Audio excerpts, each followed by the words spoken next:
menjawab dengan menggunakan chat, misalnya dari satu pertanyaan bisa juga dijawab dengan button emoji misalnya seperti ini saya kirim. Nah, misalnya seperti itu. Jadi kita bisa ikut rekan-rekan semua bisa ikut berpartisipasi juga untuk mengeksplorasi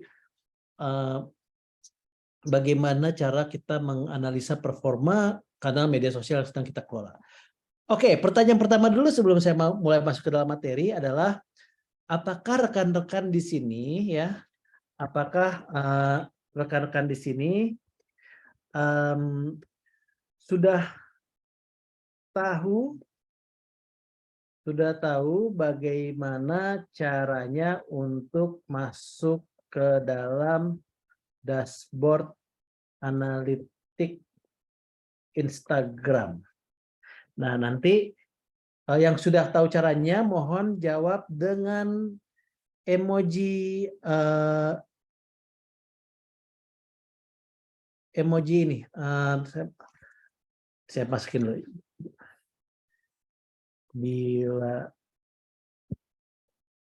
Bentar ya.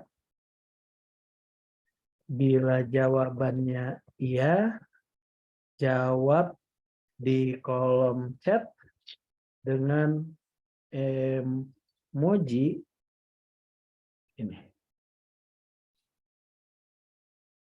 Oke, jadi siapa dari rekan-rekan yang hadir hari ini sudah bisa atau tahu caranya masuk atau akses ke dalam dashboard analitiknya Instagram?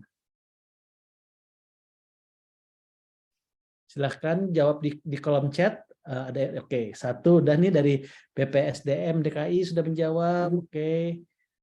Ada Mbak Feti juga sudah menjawab, yang lain. Kalau belum tahu nggak apa-apa ya, nanti saya akan jadi saya tahu mana yang mesti saya utamakan untuk dikasih tahu soalnya. Jadi kalau belum tahu nggak apa-apa, nanti saya akan tetap sampaikan. Tapi kalau udah tahu silahkan jawab. Oke, saya tunggu sekitar 1-2 menit lagi untuk mengetahui berapa banyak yang sudah punya awareness terhadap bagaimana cara mengakses dashboard analitiknya Instagram. Oke, Lokapom udah, BSDM oke. Oke.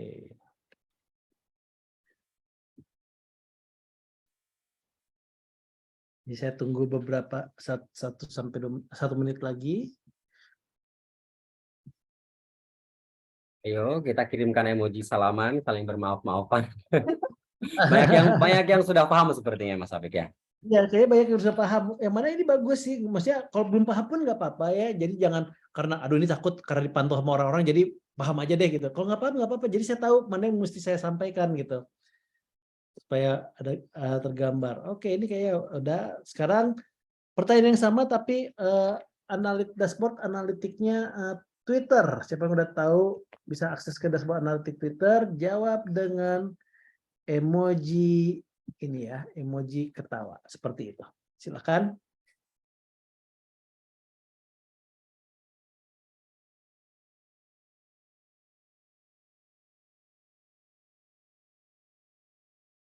Oke.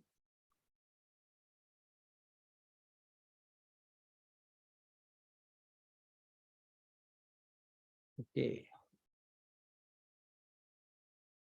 Wah. Ya, sepertinya sudah pada aware ya tentang cara mengakses dashboard analitik gitu. Jadi nanti untuk mengaksesnya tidak akan sulit karena udah banyak yang aware. Jadi kita akan coba praktek ya mengakses dashboard analitiknya Instagram dahulu, karena kalau udah tahu cara mengakses Instagram biasanya Twitter, Facebook dan lainnya ya udah tahu juga gitu ya. Maksudnya udah paham bahwa oh setiap platform itu punya dashboard analytics. Jadi nanti di sini saya akan tekankan lebih ke arah bagaimana mengukur performanya dari kanal-kanal media sosial rekan-rekan semua. Terus bagaimana juga caranya untuk mengeksplorasi ya hasil dari analisa performa dari akun-akun media sosial rekan-rekan semua. Oke, nah sekarang saya akan share screen ya, untuk share screen dari handphone untuk memberikan gambaran tentang follower itu sebenarnya seperti gimana sih impact-nya gitu ya. Jadi terkait sama konten kita itu follower itu seperti apa impact-nya. Saya akan share dulu screen handphone saya.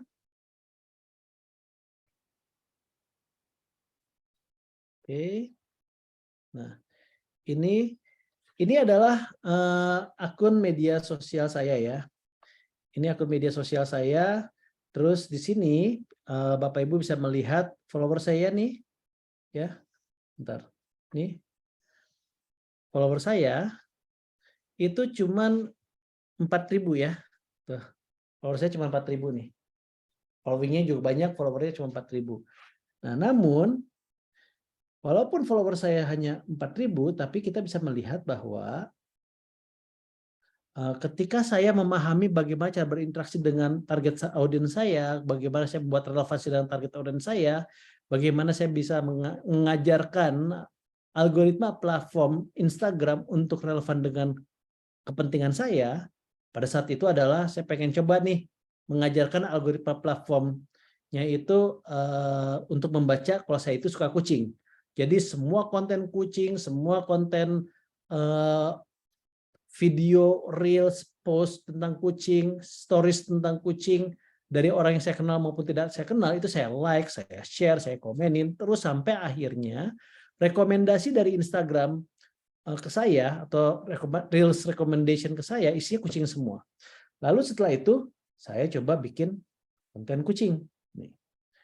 Saya coba bikin konten kucing, ya, itu kan mencoba teknik yang saya tonton di Reels, dan ini bisa Bapak Ibu sekalian, bisa rekan-rekan semua bisa ngelihat ya. Ini nggak bisa di boosting, tuh, boost unavailable, berarti ini organik, ya. Ini organik. Artinya saya nggak pakai iklan, dan ingat tadi follower saya adalah 4.000-an. Lalu saya kita lihat insight-nya seperti apa nih. Saya klik yang pojok kiri bawah, Reels Insight. Nah, itu lihat. Walaupun follower saya cuma 4.000, tapi account saya bisa nge-reach 9.000. Lebih banyak dari jumlah follower. Dan di sini bisa kelihatan bahwa dari semua total follower saya yang lihat itu cuman 1000-an, ya, cuman 1072. Yang non followernya bisa 8.000-an. Nah, terus kita bisa ngeliat nih account yang engage ada 500-an gitu. Terus likes-nya, save-nya, share-nya. Jadi kita bisa melihat bahwa sebetulnya follower di Instagram itu tidak berarti sama dengan yang ngelihat, bahkan bisa jadi akun kita dilihat oleh lebih banyak daripada jumlah followers. Nanti saya akan jelaskan bagaimana caranya bisa mendapatkan hal ini, gitu. Nah, terus saya pikir ini kebetulan kali ya, saya pas bikin ya kebetulan aja jadi banyak, jadi nge-reach lebih banyak akun Instagram dari follower saya daripada follower saya. Lalu saya replikasi nih, saya bikin lagi nih ya konten kucing. Tuh, boost unavailable. Artinya ini juga sama organik, saya nggak nge-boosting. Kita lihat insight-nya. Tuh, tembus 8.000. Tetap lebih banyak daripada jumlah follower yang saya miliki di Instagram. Itu sebabnya kenapa KPI jumlah followers itu saya selalu sarankan untuk jangan jadikan itu satu-satunya KPI. Karena sebenarnya bukan itu poinnya dalam berinteraksi di kanal media sosial. Terus udah gitu, saya coba kontennya itu saya bikin menggunakan tools-tools dan fitur-fitur yang ada di Instagram. Nanti saya jelasin kenapa ini penting ya. Jadi saya videonya saya edit pakai tools editing di Instagram, teksnya saya masukin teks dari Instagram, pakai stiker dari Instagram, pakai fitur-fitur lain dari Instagram. Lalu saya bikin konten kucing ini, ya. Saya bikin konten ini semua pakai tools yang ada di Instagram, termasuk stikernya, termasuk filternya dan seterusnya. Sama ini tidak bisa di boosting ya, tuh, boost unavailable berarti ini organik. Lalu kita bisa lihat insight-nya. Tembus 112.000 account. Jauh lebih banyak daripada jumlah follower saya. Nah, itu sebabnya kenapa buat saya itu penting buat untuk Bapak Ibu sekalian, rekan-rekan semua untuk memahami bahwa kanal media sosial itu berbeda sama kanal mainstream media. Mainstream media itu mindsetnya adalah, oh jumlah follower itu sama seperti oplah. Jadi kalau follower 2.000 maka akan ada 2.000 account yang ngelihat. Itu mainstream media mindset. Itu harus kita ubah mindset tersebut. Kita harus punya mindset bahwa kita mengolah kanal digital atau media sosial. Yang mana kanal digital dan media sosial itu pendekatannya bukan berbasis sekadar jumlah follower. Akan ada beberapa item lainnya yang akan saya sampaikan dalam materi. Terus misalnya di sini, oh ini mungkin ini Mas Rafiq karena ini kali ya, karena bikinnya kucing kan banyak tuh, bikin konten kucing yang lebih viral gitu ya, sehingga pastinya konten kucing lebih banyak yang ngelihat. Presiden aja sekarang selalu pakai kucing oranye gitu kan. Apakah benar demikian? Ini ada rekan saya yang saya bantu ya, namanya Adi Gunael. Ini saya bantu untuk pembuatan kontennya. Kita bisa lihat di sini followernya dia hanya 2.000 ya. Hanya 2.000 followernya. Tapi konten-konten dia ketika saya dampingi, lihat nih hasilnya. Ya. Tuh. Di play sampai 168.000 kali. Ini Followernya gue cuma pernah baca nih, pernah lihat nih apa? kontennya ya.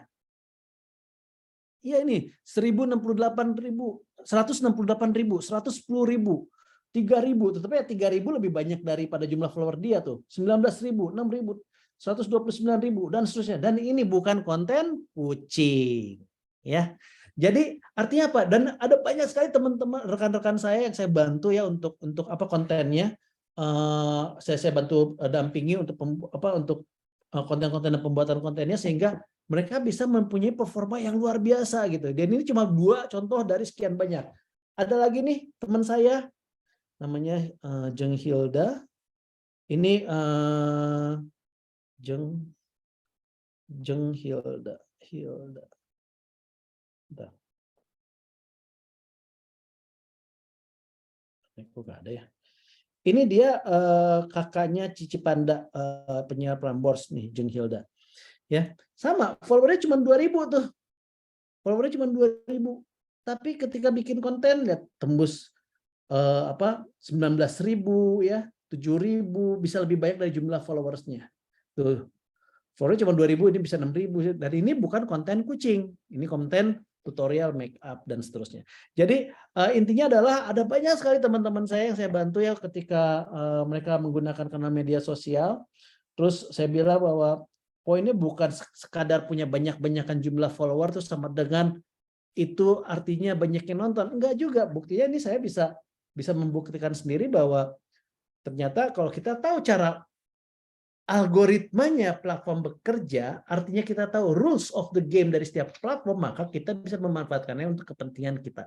Gitu. Tapi kalau kita memandang bahwa kanal media sosial ini ada seperti mainstream media, akhirnya yang terjadi adalah kita sibuk bikin konten sebagus mungkin, pas diposting tetap nggak ada yang ngelihat gitu. Karena tadi mindsetnya salah, mindsetnya mainstream media. Itu sebabnya kenapa di sini saya akan coba sampaikan terkait sama bagaimana sih caranya untuk memahami quote unquote followers kita supaya konten kita itu lebih relevan dan dikonsumsi oleh banyak account atau banyak orang.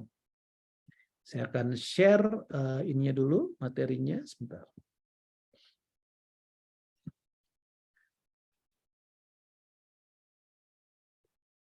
Oke, jadi untuk melihat performa media sosial kita atau know your followers, yang pertama kita harus tahu lanskap digitalnya dulu ya. Mungkin ini ada beberapa teman-teman yang udah pernah ngelihat, ada yang belum juga bisa jadi. Tapi intinya ini buat mengingatkan aja ke teman-teman semua bahwa kita harus paham lanskap digitalnya, bahwa kita di handphone kita ini ada banyak sekali aplikasi yang rebutan perhatian kita.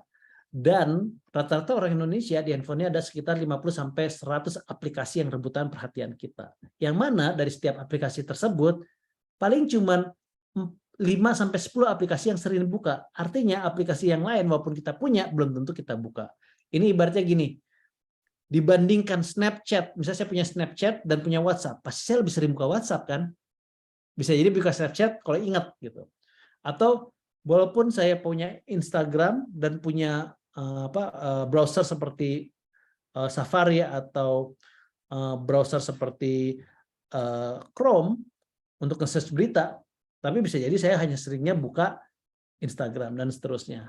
Ini pemahaman yang pertama. Pemahaman yang kedua adalah ini adalah landscape teknologi marketingnya di tahun 2021 2011 sebanyak ini, dan di tahun 2020 sebanyak ini, di tahun 2022 sebanyak ini channel aplikasi yang rebutan perhatian kita. Jadi kebayang ada banyak sekali channel rebutan perhatian kita.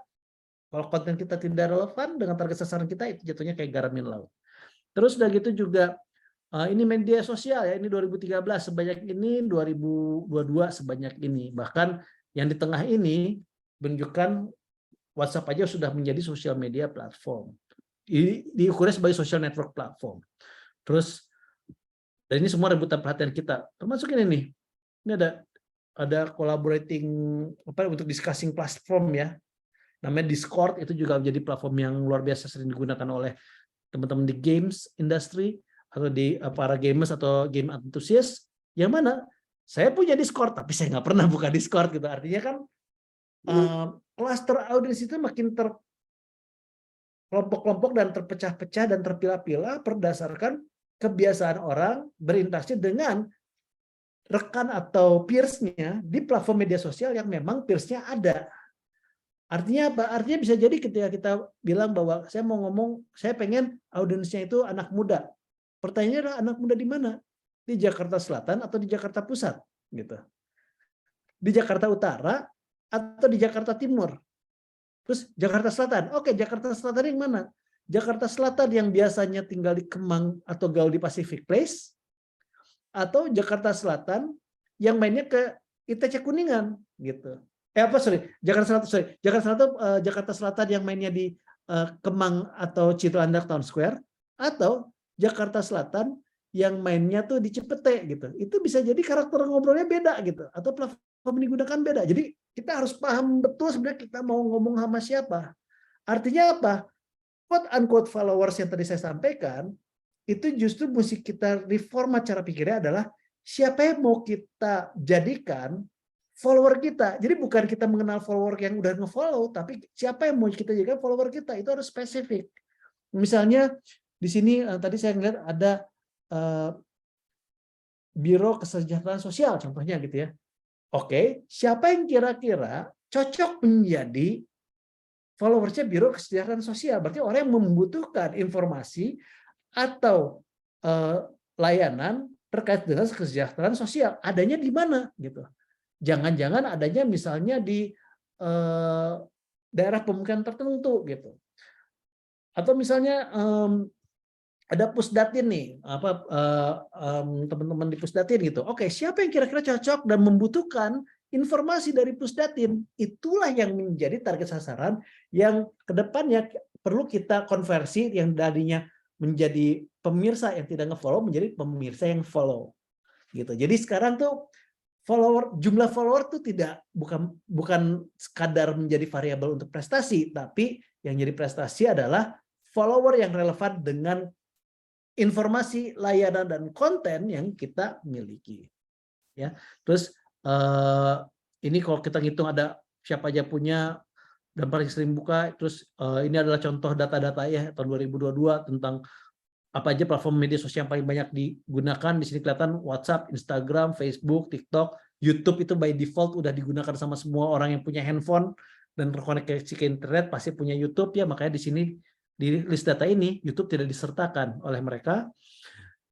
Tapi kalaupun WhatsApp paling banyak digunakan oleh orang Indonesia, yang paling sering dibuka selain WhatsApp adalah YouTube dan TikTok gitu. Ya, terus Instagram, terus Facebook. Artinya apa? Orang lebih mudah terpapar di sini. Dan konten seperti apa yang paling sering ditonton oleh oleh pemirsa yang nonton konten video selain konten musik, video atau hiburan, tapi ini naik terus nih. Sekarang makin banyak lagi nih konten tutorial dan how to video. Konten tutorial itu biasanya konten yang ditonton berulang, makanya biasanya view-nya tuh selalu nambah terus. Artinya apa? Rupanya algoritma Instagram, algoritma YouTube, dan algoritma TikTok itu memprioritaskan konten tutorial dipaparkan ke lebih banyak orang. Karena biasanya kalau orang nonton tutorial itu nggak cuma sekali. Misalnya contoh, cara masak nasi goreng gitu. Pas dia tonton, oh ya ngerti. Terus mau bikin masak nasi goreng Terus dia mau belanja bahan-bahannya. Tadi bahannya apa aja ya? Nonton lagi tutorialnya. Oh, bahannya ini. Udah gitu, udah nih belanja bahannya gitu. Terus tadi mulai masaknya apa dulu ya? Nonton lagi. Jadi satu konten bisa ditonton berulang. Dan ini sebetulnya adalah opportunity yang justru relevan dimiliki oleh rekan-rekan yang ada di Pemprov DKI. Karena konten tutorial dari mulai bikin KTP,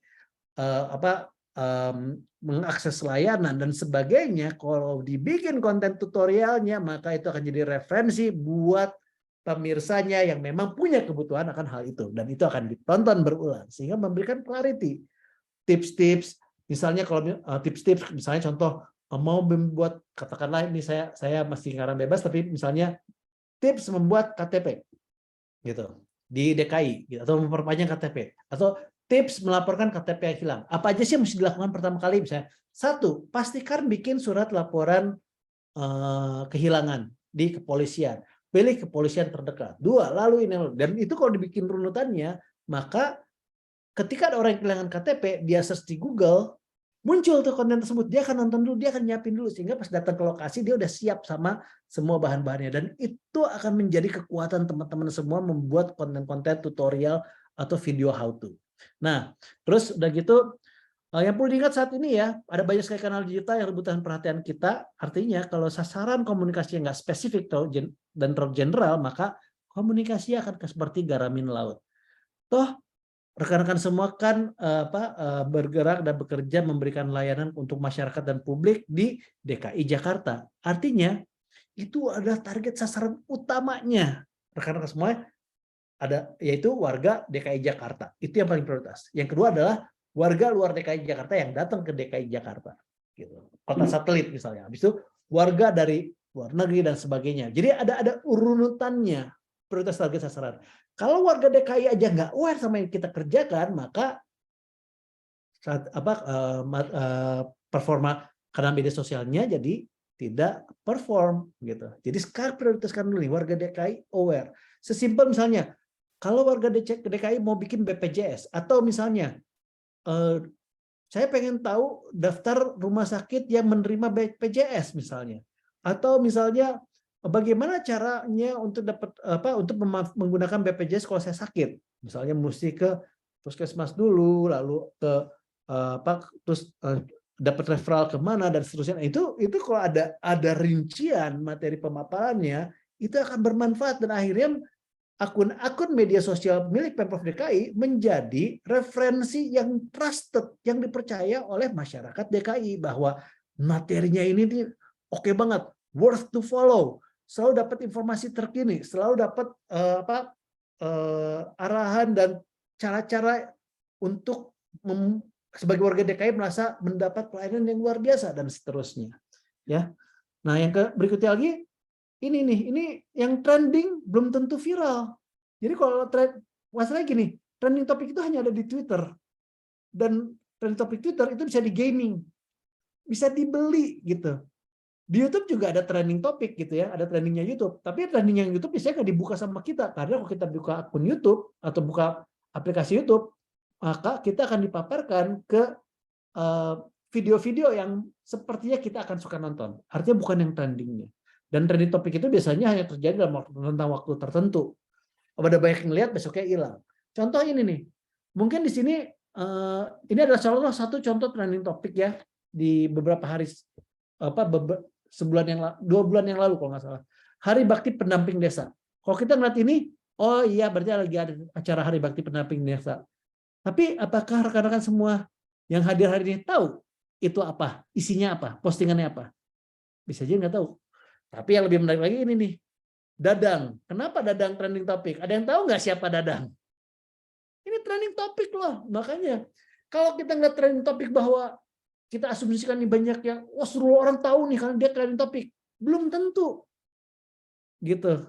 Jadi jangan sampai kita dalam mengukur performa kinerja kita di kanal media sosial hanya bergantung pada si trending topik doang, karena trending topik tidak serta-merta berarti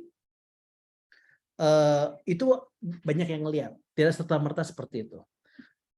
Atau kalau ini misalnya K-pop nih, mungkin yang ngerti K-pop bisa tahu, oke 143 itu adalah ini. Tapi yang nggak tahu K-pop, dia tidak akan aware sama trending topik ini.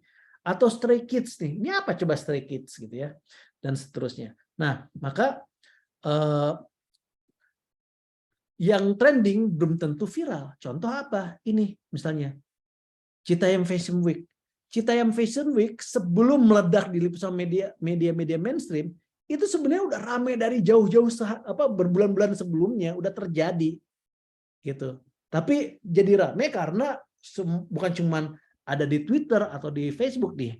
Ini ada yang di Instagram, ada yang di TikTok ya. Terus artinya kalau sesuatu yang viral, quote unquote quote gitu ya, biasanya tuh kontennya tuh muncul terus-menerus selama rentang waktu berminggu-minggu. Umumnya sampai 3 bulan. Maka konten itu bisa disebut sebagai viral. Konten viral sering kali tanpa branding dan tanpa hashtag. Tapi lebih ke topik dan konteks yang relevan. Itu biasanya konten viral. Atau ini contohnya misalnya seperti tragedi Kanjuruhan. Ketika saya bilang tragedi Kanjuruhan, nggak ada yang nggak tahu di ruangan ini yang hadir. Atau misalnya ketika saya bilang Citaim Fashion Week, nggak ada yang nggak tahu di ruangan ini gitu. Padahal jauh-jauh sebelumnya itu nggak pernah trending, kecuali yang tragedi Kanjuruhan ini trending dan lama dibahas dan muncul di berbagai macam platform. Itu sebabnya kenapa kita jangan serta-merta hanya mengandalkan trending topik saja. Trending topik kalau hanya sekali burst terus hilang itu tidak jadi apa-apa. Tapi kalau udah trending terus dibahas di banyak platform lainnya, terus di topiknya dibahas terus menerus selama 1 bulan 2 bulan, maka itu menjadi trending yang viral. Nah, terus yang ramai di feed belum tentu ramai, yang ramai di feed saya atau di feed ibu bapak sekalian dan rekan-rekan semua belum tentu ramai di feed orang lain. Contoh seperti ini, ya. Nih, ini di feed saya isinya kayak gini, di feed orang lain bisa jadi isinya berbeda gitu. Terus udah gitu peran dan fungsi karena media sosial jadi untuk apa? Nah, disinilah harapan saya ibu bapak sekalian akan memanfaatkan platform media sosial sesuai dengan bagaimana optimalisasi channeling ini untuk membangun basis audiens atau basis follower yang relevan dengan satu institusi Bapak Ibu sekalian, 2 tugas dan fungsinya tusi dan peran dan fungsinya Bapak Ibu sekalian di institusi masing-masing, 3 informasi, edukasi dan layanan apa yang memang akan dibutuhkan oleh publik di tempat bekerja Bapak dan Ibu sekalian. Jadi yang pertama adalah ini. Kita harus terus-menerus mengingat bahwa ini adalah platform social network, artinya untuk membangun jejaring sosial, ya. Nah, social network itu nih artinya apa? Artinya pengukuran performa akun media sosial Bapak Ibu akan lebih baik jika diukur dengan cara berapa banyak jejaring yang relevan membahas topik dan isu yang sama bersama akun Bapak Ibu sekalian. Misalnya ini saya lihat di sini ada misalnya ini ada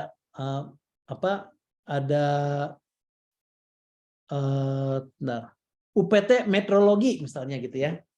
Oke, siapa kira-kira jejaring yang akan relevan dengan topik yang dibahas dengan UPT meteorologi? Berarti yang tentang cuaca, tentang hujan dan sebagainya. Berarti kan kita bisa menggali atau melihat di Jakarta ini ada berapa banyak sih komunitas, organisasi, CSO, kelompok masyarakat yang memang punya relevansi dengan topik-topik yang dibahas oleh UPT meteorologi gitu. Atau misalnya di sini ada Sudinkes gitu ya. Berarti ini Dinkes berarti Dinas Kesehatan ya. Nah, berarti kan siapa nih network jejaring yang relevan dengan Dinas Kesehatan? Artinya yang paling relevan pertama kali yang mungkin di bawah Dinas Kesehatan bisa jadi katakanlah semua puskesmas yang ada di Provinsi DKI. Udah berjejaring belum? Gitu. Udah berinteraksi belum? Kalau ada puskesmas, kita bisa eksplor juga posyandunya gimana. Kalau ada posyandu, bidan-bidannya udah berjejaring belum? Terus belum lagi nanti ada dokter. Kalau dokter ada seleb-seleb dokter kan. Di Jakarta banyak banget tuh seleb dokter tuh. Ada dokter Ferdi Riva, ada dokter Nings, ada Adam Prabata, ada banyak sekali. Nah ini bisa dieksplor menjadi jumlah jejaring yang relevan dengan topik dan isu yang sedang dibahas oleh akun-akun yang dimiliki setiap dinas atau direktorat atau institusi yang ada di Pemprov DKI. Maka dari sini satu, udah berhasil berjejaring dulu, enggak dengan akun-akun yang menjadi panutan atau referensi to look up gitu. Misalnya kalau dokter mata, dokter Ferdi Riva tuh biasanya orang ngelihat. Kalau terkait sama topik-topik COVID secara general dan topik kesehatan secara general itu ada dokter Nings dan dokter Adam Prabata. Terus kalau digali akan ada banyak sekali cluster grup, kelompok, komunitas public figure yang bisa berjejaring dengan Dinas Kesehatan Jakarta, dan itu jumlah akun yang udah berjejaring yang berkolaborasi dan berinteraksi terus-menerus itu akan menjadi prioritas pengukuran performa akun media sosial. Ya, terus dari gitu ini udah berhasil berjejaring dengan jumlah akun yang memiliki referensi dengan yang dibahas. Misalnya, kalau ada dinas pertamanan, mungkin akan relevan berinteraksi dengan klaster-klaster komunitas yang memang suka berhubungan sama tanaman dan taman dan lokasi ruang publik misalnya. Seperti komunitas berkebun, komunitas urban farming misalnya, atau organisasi urban farming, atau bisa juga area-area seperti di kolong jembatan Duren 3 kalau nggak salah, kalau nggak salah di kolong jembatan Duren 3 itu ada skate park. Nah, bisa aja berinteraksi sama komunitas anak kalong tuh, skaters yang main di bawah flyover kalau nggak salah Duren 3 deh, saya lupa nama tempatnya. Tapi di situ gitu. Dan itu atau misalnya ini contoh lagi, misalnya kalau dinas pertamanan yang bisa di tap in ke komunitas yang bisa relevan dengan dinas pertamanan, tapi gak ada hubungan sama tanam menanam, itu adalah spot di ujung jalan Sudirman dekat patung orang angkat api itu, atau suka disebut sebagai patung pizza di belakangnya Panin Bank. Itu ada satu spot yang bisa menjadi spot anak skateboard gitu. Dan itu bisa dieksplorasi bagaimana dinas pertamanan berinteraksi dengan mereka berinteraksi, dan mungkin nanti akan menjadi saling mendukung dengan membuat area tersebut memang menjadi spot yang skateable misalnya. Dan itu bisa menjadi interaksi yang luar biasa, dan nanti setiap skaters yang main di situ akan tagging ke dinas pertamanan sambil nunjukin, wah ini bagus nih, keren, karena waktu itu ada skatersnya ketika ngeliat, wah ini ada yang rusak, mereka sendiri yang memperbaiki karena buat mereka itu spot skateboard gitu misalnya contoh. Ya, jadi berjejaring dan berinteraksi. Udah gitu membangun trust dengan si jejaring network yang biasa membangun isu. Ini adalah prioritas utama dalam mengukur performa kanal media sosial. Seberapa banyak jejaring network, akun, public figure, komunitas yang udah berjejaring dengan akun tersebut, tapi yang relevan. Karena kalau yang nggak relevan ya percuma gitu, nggak ada gunanya juga. Tapi yang relevan. Artinya bukan jumlah harus 1 juta followers. Nggak perlu 1 juta followers. Percuma punya 1 juta followers tapi isinya bot semua. Artinya beli. Percuma punya 1 juta followers tapi isinya yang nggak relevan. Artinya kita posting sebanyak apapun, nggak akan ada yang baca karena nggak relevan buat mereka. Kan si algoritmanya platform memprioritaskan orang membaca konten yang relevan dengan mereka. Makanya kenapa relevansi itu jadi penting. Yang kedua adalah, ini contohnya nih ya, ini contoh yang tadi Dr. Nings, Adam Prabata, ada Healthicom, ada Dr. Yulianto. Ini adalah contoh-contoh tadi kalau kita ngomong tentang dinas kesehatan. Terus yang kedua itu gunakan platform untuk berinteraksi dan berkomunikasi gitu. Karena gini, kalau zaman dulu kita untuk berinteraksi dengan target audiens kita bikin FGD atau kegiatan tatap muka dan sebagainya, itu costly. Udah itu belum ngumpulin, berarti mesti nyiapin tempat dan sebagainya. Tapi di kanal media sosial kita bisa berinteraksi terus-menerus tanpa batasan ruang dan waktu. Contoh seperti ini, saya sekarang mengisi di sini melalui format Zoom, berarti ini kan platform digital untuk berinteraksi gitu ya. Melalui format Zoom ketemu sama ibu bapak sekalian. Padahal itu literally beberapa menit sebelum saya di Japri untuk Mas Afiq udah siap untuk gabung? Oke, siap gitu ya. Itu saya baru selesai meeting di Gatot Subroto. Tapi saya tetap bisa hadir di sini. Nah, itu kan artinya kan ada banyak sekali manfaatkanlah platform digital ini untuk lebih sering berinteraksi. Artinya ibu bapak sekalian punya kemampuan dan kapabilitas memanfaatkan platform digital untuk melakukan belusukan sangat sering dengan cara apa? Berinteraksi gitu ya, dengan basis yang relevan. Dan biasanya yang jago untuk berinteraksi ini contoh-contohnya itu biasanya pengelola fanbase itu jago. Jadi kita bisa belajar dari akun-akun pengelola fanbase seperti pengelola fanbase-nya Blackpink gitu ya, Blink, atau fanbase-nya BTS itu jago banget tuh mengelola fanbase-nya. Atau fanbase yang lain gitu. Kayak Sheila on 7 itu jago banget mengelola fanbase-nya tuh. Sampai setiap kali konser baru dibuka tiket pembelian tiket sold out terus gitu. Musisi juga jago membangun basis fanbase, stand up comedy juga jago. Tempat-tempat coaching klinik atau pemberi jasa tutorial itu jago banget mengengage dan berinteraksi sama fanbase basis audiensnya. Jadi bisa belajar dan melihat referensinya dari sana juga. Dan di sini nanti diukur adalah berapa banyak jumlah interaksinya seperti like, love, emoji, share, retweet, comment, interaksi dan action, pulling. Ask me anything question. Ini kan bisa misalnya misalnya contoh gitu ya. Saya pakai yang Dinkes 2 aja biar karena buat saya juga kebayang gitu dinas kesehatan. Saya apa sih yang mau kalian tanyakan kalau bisa bertanya ke dinas kesehatan? Silahkan ya tanya di sini. Akan banyak pertanyaan. Tentu akan banyak sampah yang nanya juga gitu ya. Artinya pertanyaan yang nggak ada hubungannya sama dinas kesehatan. Tapi pertanyaan yang ada hubungan sama dinas kesehatan itu bisa dijawabin satu persatu gitu. Di IG story misalnya. Atau nanti dikompil lalu dikumpulkan ternyata paling banyak tentang ini. Jadi akan dibahas di postingan berupa IG Reels dan seterusnya. Dan itu bisa menjadi konten atau pemanfaatan platform media sosial untuk berinteraksi. Yang ketiga ini adalah yang paling rendah prioritasnya, tapi seringkali ditanya oleh pimpinan. Jadi nggak apa-apa saya masukkan juga ke sini. Yaitu kalau kita menggunakan kanal media sosial sebagai kanal distribusi konten. Walaupun sebetulnya kanal media sosial perannya tidak hanya sebagai kanal distribusi konten, peran utamanya adalah untuk membangun jejaring, network, dan berinteraksi dengan jejaring tersebut. Jadi untuk membangun jejaring, network, dan berinteraksi dengan jejaring. Ini adalah peran dan fungsi kanal media sosial. Tapi tentu ya bisa, namanya juga kanal ya, jadi bisa juga untuk distribusi konten. Kalau distribusi konten, sebenarnya ini pendekatannya kayak mainstream media atau traditional advertising gitu ya. Jadi sesuatu yang udah sebenarnya udah nggak relevan sekarang, tapi seringkali karena pimpinan minta, nggak apa-apa kita explore juga di sini. Apa sih yang dilihat di sini? Pertama tuh yang mesti dilihat tuh reach. Reach itu artinya berapa banyak. Nanti saya jelaskan. Pertama reach, yang kedua view, yang ketiga impression. Ini adalah 3 hal yang berbeda. Reach adalah ini. Reach itu adalah berapa banyak account yang terpapar konten kita.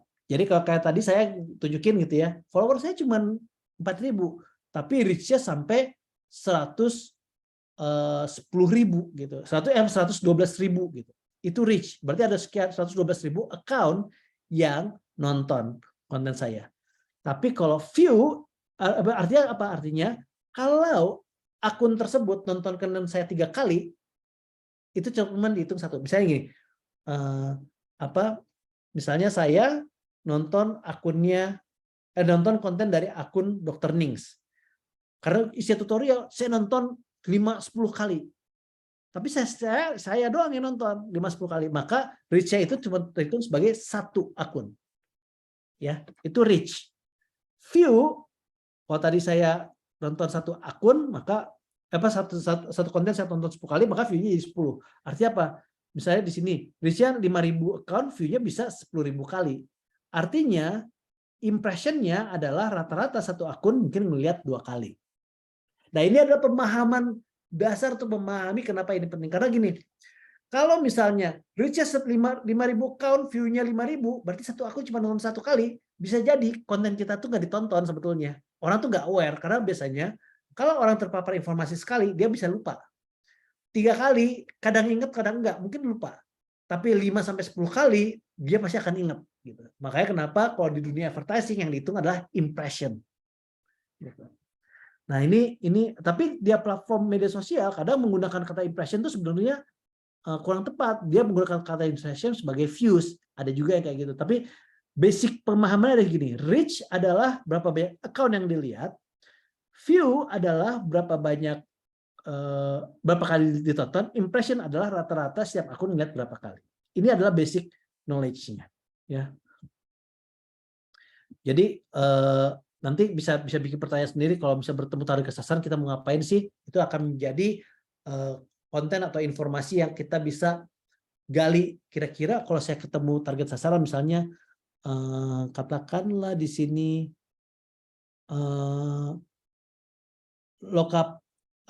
Lokapom gitu ya. Oke. Kalau Lokapom misalnya itu butuh berinteraksi sama siapa sih? Misalnya karena sekarang lagi banyak masalah obat batuk sirup yang disinyalir bisa membuat gagal ginjal, maka apotik kali ya yang mesti kita tap in gitu. Terus biasanya kalau ketemu apotik apa yang bakal dikomunikasikan? Atau misalnya bukan apotiknya, tapi orang tua yang lagi resah nih. Oke, kalau ketemu orang tua apa yang mau disampaikan? Dan itu menjadi konten karena kita bisa membayangkan bahwa karena platform media sosial itu untuk membantu yang biasanya tatap muka susah menjadi lebih mudah untuk berinteraksi. Biasanya berinteraksi harus dengan tatap muka dan itu lebih sulit, tapi dengan media sosial kita bisa berinteraksi dengan lebih mudah. Ya, ini juga sama. Ini contoh misalnya kita berdiskusi tentang optimasi media sosial dengan tatap muka gitu ya. Mungkin kita bisa melakukan ini paling sering 3 bulan 1 kali gitu dan banyak makan biaya. Tapi dengan memanfaatkan sosial media sebagai social network, kita bisa belajar berdiskusi, berinteraksi tentang optimasi media sosial lebih sering, bisa setiap saat, setiap waktu dengan biaya yang relatif lebih murah. Jadi keunggulannya itu di sini, bukan berarti placement di sosial media itu lebih murah karena lebih banyak followernya jadi lebih banyak nonton. Enggak gitu. Justru ini bisa lebih murah karena interaksi secara fisik tatap muka itu biasanya costly dan susah ngatur jadwalnya. Tapi di ranah media sosial ini lebih fleksibel. Contoh nih, kita juga secara konten harus harus ingat, more social, less media. More social, less media. Media sosial bukan mainstream media. Ini contoh cerita dalam percakapan. Misalnya, hai guys, saya sedang di Jogja, lagi ngisi sesi lokakarya optimasi media sosial untuk teman-teman organisasi komunitas orang dengan disabilitas. Lihat nggak? Spesifik gitu ya, konten saya tuh menyasar target audiens tertentu. Teman-teman di Jogja, teman-teman organisasi dan komunitas orang dengan disabilitas. Ini sedang jam istirahat makan siang. Kalau mau cari gudeg paling oke di Jogja, di mana ya? Terus bagian komen ya, rekomendasi teman-teman, ini adalah ruang untuk saya bisa berinteraksi dengan target audiens saya, yaitu masyarakat di Jogja. Kebetulan saya lagi di Jogja. Atau ini nih, bikin konten menarik yang relevan bagi target sasaran. Hai guys, kebetulan saya sedang di Jogja, lagi ngisi sesi lokakarya optimasi media sosial untuk teman-teman organisasi dan komunitas disabilitas. Kebetulan lagi pengen ngopi, dengar-dengar ada kafe yang isinya teman tuli semua ya. Ada yang tahu nggak kafe di mana? Tulis bagian komen ya. Jadi ini saya lebih, kalau yang tadi kan lebih general. Karena saya di Jogja, jadi saya berusaha berinteraksi dengan masyarakat Jogja. Tapi kalau yang ini saya lebih spesifik. Saya lagi di Jogja dan berhubungan sama teman-teman organisasi komunitas orang dengan disabilitas. Maka yang saya bikin kontennya adalah saya pengen ngopi di kafe yang isinya banyak teman tuli. Ada kafe tuli di Jogja sebenarnya. Nah saya terus tanya, itu buat berinteraksinya juga. Ya. Terus, atau ini nih, untuk mempererat hubungan dengan komunikasi, artinya bikin video how to atau tips dan tricks. Hai guys, kebetulan saya sedang di Jogja lagi mengisi sesi lokakarya optimasi media sosial untuk teman-teman organisasi orang dengan disabilitas. Di sini saya bertemu dengan teman-teman tuli dan belajar cara menyampaikan, saya mau pesan gudeg dalam bahasa isyarat. Teman-teman yang bahasa isyarat boleh, yang teman-teman yang bisa bahasa isyarat, boleh dong tolong share teks saya bagaimana caranya menyampaikan kata Tugu Keraton Yogyakarta dalam bahasa isyarat gitu. Artinya ini saya berinteraksi nih, mulai berinteraksi dan mempererat interaksi tersebut dengan membuat konten-konten how to atau tips and tricks gitu. Dan ini sebenarnya udah ada landasan teorinya. Nanti ini bisa dibaca karena saya akan kirim materinya ke panitia untuk dibagikan ke peserta untuk bisa membaca teorinya. Jadi ingat, mainstream media membawa berita, sosial media membawa cerita. Ya, ingat itu terus. Ini akan saya ulang-ulang terus. Pertemuan yang part 1 juga saya ulang ini ya, mainstream media membawa berita, sosial media membawa cerita. Artinya kalau konten kita isinya berita, akan lebih baik konten tersebut dipostingnya di channel-channel mainstream media seperti di detik.com atau kompas.com dan seterusnya karena membawa berita. Tapi kalau beritanya ada ceritanya atau informasi atau kejadian ada cerita, bisa ditaruh di sosial media. Contohnya apa? Mas Hafik, biasanya kan pimpinan kan kalau ada seremonial minta diposting sosial media. Jadi ya mau nggak mau ya kita postingnya isinya berita gitu. Oke. Misalnya kegiatan acaranya tentang apa? Ya tentang ini, tentang tata cara pendaftaran tata cara pemanfaatan KTP penggunaan KTP untuk pendaftaran jadi calon pilih untuk pemilu misalnya kayak gitu. Nah, ceritanya adalah tata caranya itu kita bisa menjadikan tutorial dan tips dan triks. Membawa beritanya dikemas dalam bentuk tata cara tersebut dan tips dan trik. Tetap ditutup dengan foto atau video seremonialnya. Tapi di sebelum-sebelumnya itu bisa rangkaian tentang tata cara tersebut. Kira-kira seperti itu dulu. Kalau misalnya nanti ada waktu ya, kalau masih ada waktu luang, saya akan jelaskan tentang algoritmanya gitu. Salah satunya di Instagram. Kenapa sih saya bisa dapat 100 sekian ribu reach dari satu konten, pada followersnya cuma 4.000? Atau tadi teman saya, dia bisa tembus 180.000 reach, walaupun followernya cuma 2.000. Itu ada di materi berikutnya, tapi karena saat ini kan lebih ke performa ya, jadi sampai di sini dulu, saya kembalikan ke moderator. Saya stop share dulu. Oke, terima kasih banyak Mas Syafiq atas pemaparannya. Menarik sekali ya, tetap dengan gayanya yang sangat interaktif dan juga memberikan informasi yang penting buat kita semua. Nanti tadi sudah dikasih bocoran nih, nanti bisa kita lanjutkan lagi untuk membahas khusus tentang algoritma gitu.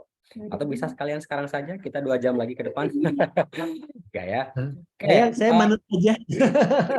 baik. Anyway, teman-teman semua, Bapak Ibu sekalian, silahkan kalau ada yang mau bertanya, bisa langsung untuk raise hand, untuk nanti bertanya langsung. Tapi kalau misalnya ingin bertanya melalui kolom chat, silahkan untuk menuliskan pertanyaan di kolom chat dengan menuliskan nama, dari instansi mana, dan pertanyaannya apa.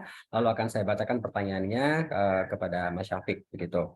Jangan lupa juga saya ingatkan kembali untuk teman-teman mengisi link daftar hadir ya, yang sudah dibagikan oleh panitia. Tadi juga ada apa itu? Klarifikasi, bukan klarifikasi ya, bahwa meteorologi itu bukan tentang cuaca Mas Syafiq, tapi tentang alat ukur atau kalibrasi ya, kalau tidak salah dari Dinas PPK UKM, Dinas Perdagangan Maaf, Koperasi dan Menengah. Terima kasih Mas Fadlan atas koreksinya. Baik, sambil menunggu pertanyaan dari Bapak Ibu peserta Kopi Talk edisi ke-7 kita sore ini, mungkin saya ingin tadi mereview sedikit apa yang disampaikan oleh Mas Syafiq, bahwa poin pentingnya adalah bukan seberapa besar followernya, tapi yang penting adalah siapa yang akan kita jadikan followers, gitu. Di mana mereka itu haruslah yang betul-betul membutuhkan informasi, mereka juga harus yang betul-betul membutuhkan layanan dari apa yang kita miliki, begitu, tergantung dari lingkup pekerjaannya, gitu. Kalau dinas kesehatan tentang informasi seputar kesehatan dan layanan kesehatan, begitupun dengan dinas-dinas yang lainnya, gitu ya. Kemudian juga followers yang relevan dengan informasi dan layanan tentunya juga harus yang sesuai dengan konten yang kita miliki, gitu. Lalu ada tadi juga disebutkan oleh Mas Syafiq fungsi-fungsi dari kanal media sosial sebagai platform untuk membangun network atau jejaring yang relevan dengan topik atau isu yang dibahas. Kemudian sebagai platform untuk membangun interaksi dan berkomunikasi dengan basis yang relevan, dan sebagai kanal distribusi konten, gitu ya. Jadi Mas Syafiq tadi sudah menjelaskan bagaimana pentingnya followers, tapi lebih penting lagi bagaimana untuk mengenal dan mengetahui serta menganalisa followers kita. Dan ujung-ujungnya adalah quote dari Mas Syafiq seperti edisi yang lalu, media mainstream media membawa berita dan sosial media membawa cerita. Silahkan bagi Bapak Ibu yang mau bertanya. Dari Mas Fadlan nih di kolom chat. Karena media sosial itu untuk membawa cerita, berarti kami sebagai pengelola sosial media baiknya mengerti cara storytelling. Mungkin bisa disampaikan trik dan tips storytelling. Sebetulnya materi tentang storytelling juga sudah pernah kita bahas di Kopi Talk edisi lalu, tapi mungkin Mas Syafiq boleh untuk sharing bagaimana caranya menyampaikan komunikasi publik, bagaimana menyampaikan konten yang menarik dengan metode storytelling. Silakan Mas Syafiq. Oke, terima kasih Mas Fadlan. Maaf tadi saya salah baca, harusnya metrologi itu ya betul, itu buat mengukur ya tentang alat ukur gitu ya. Dan contoh misalnya bagaimana sih kita melakukan sebuah storytelling gitu ya. Kira-kira apa yang mesti dilakukan? Biasanya kalau storytelling itu tuh kita seperti menjelaskan sesuatu tapi dari pendekatan bercerita. Jadi kalau tipsnya adalah misalnya kayak gini. Ini contoh aja buat kebayang ya, kalau saya Kosca teori itu bakal another session sendiri seperti yang tadi disampaikan gitu ya, tapi nggak apa-apa, saya akan kasih tipsnya. Misalnya kayak gini, teman-teman di UP Metrologi itu kan membahas tentang alat ukur. Nah, bisa berangkat dari sejarah alat ukurnya. Itu jadi cerita sendiri tuh, misalnya, apa sih alat-alat ukur yang ada gitu ya. Oh, misalnya katakanlah, selain penggaris busur derajat, itu kan alat ukur juga ya. meteran gitu.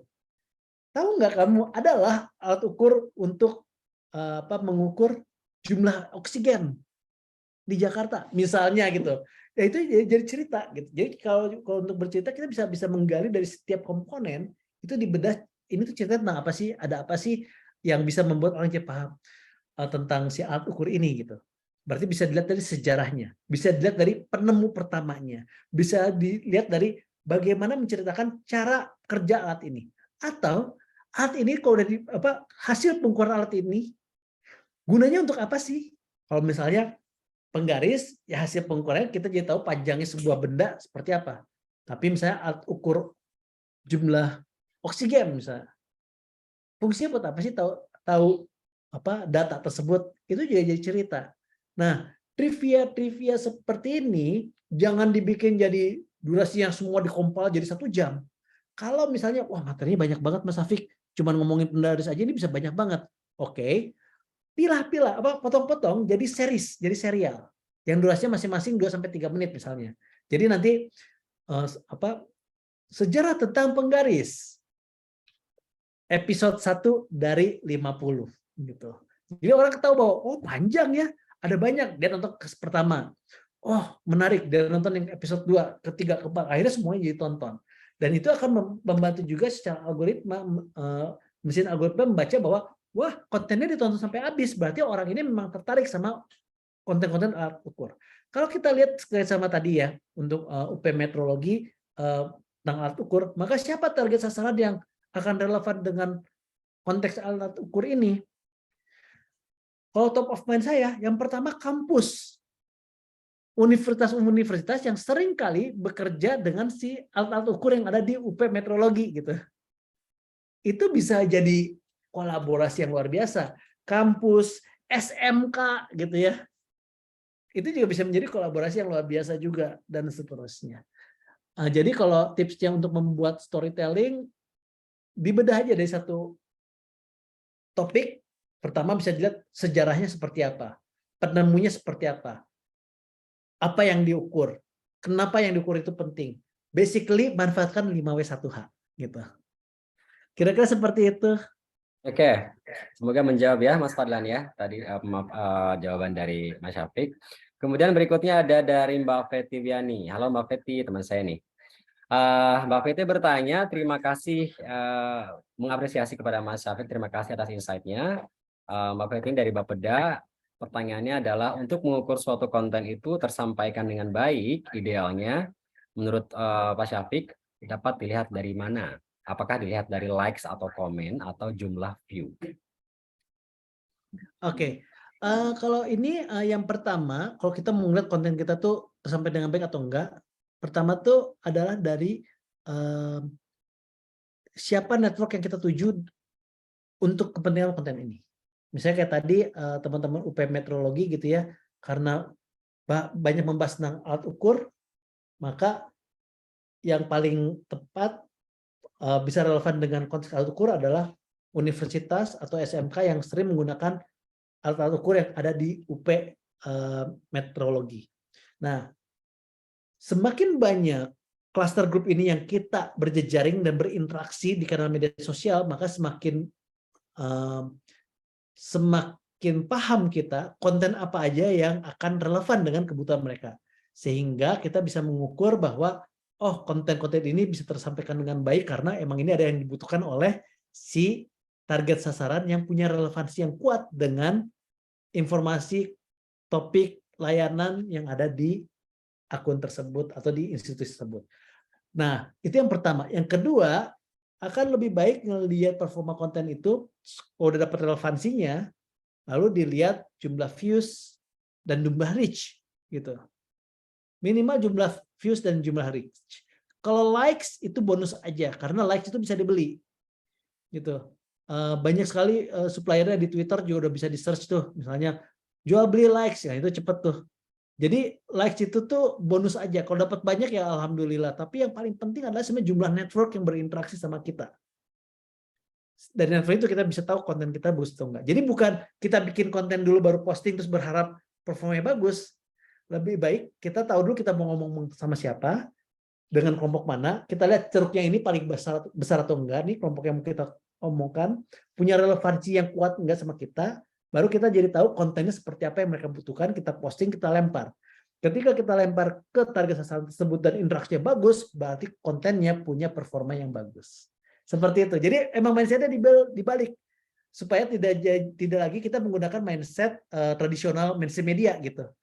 Bikin konten, taruh di rumah atau di channel, berharap ada yang nonton. Udah nggak kayak gitu lagi. Kita harus tahu dulu kita mau ngomong sama siapa ini butuh informasi apa dari kita, maka kita bikinlah konten yang bisa mendeliver atau menjawab kebutuhan tersebut. Dan dilemparnya ke mereka gitu. Berarti bisa bikin konten kolaborasi. Kalau di Instagram tuh ada konten collabs gitu. Kalian bisa bikin konten collabs, bisa bikin IG live bersama gitu ya. Rekapnya di repost lagi, bisa tagging, mention gitu. Manfaatkan fitur-fitur seperti tagging, collab, mention untuk bikin konten bersama karena itu akan membantu konten kita bisa terekspos dengan audiens yang sangat relevan dan membutuhkan informasi kita. Kira-kira seperti itu. Oke, baik. Thank you Mas Syafiq. Mbak Feti gimana? Sudah terjawab ya atau mau bertanya langsung lagi? Sudah cukup ya, makasih Mas. Siap. Ya. Pertanyaan berikutnya ada dari BPSDM dengan Pak Enggar ya. Di dalam konten kita biasanya ada yang berkomentar negatif atau kurang mengenakan. Nah, bagaimana caranya untuk mengatasi hal tersebut? Apakah kita menghapus satu-satu?